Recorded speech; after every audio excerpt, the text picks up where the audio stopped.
帮外地粉丝修个电机。空转正常带上负荷后，会出现有节奏的咯噔声。电机内部非常干净，没有任何进水迹象，但是锭子上有明显的摩擦痕迹。磁钢有2块破损的，其中1块比较严重，另1块轻微破损。由于这2块破损的位置正好在霍尔这一边，就造成转动到破损磁钢位置的时候，霍尔输出信号不稳定。拆下破损的磁钢，把破损严重的更换，另1块翻个面即可。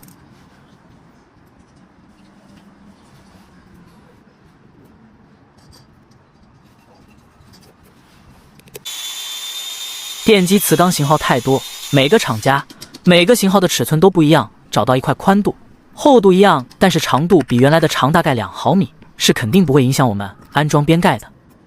不是所有电机的磁钢都能配得到，这是破损严重的那块磁钢。修整下锭子上变形的部分。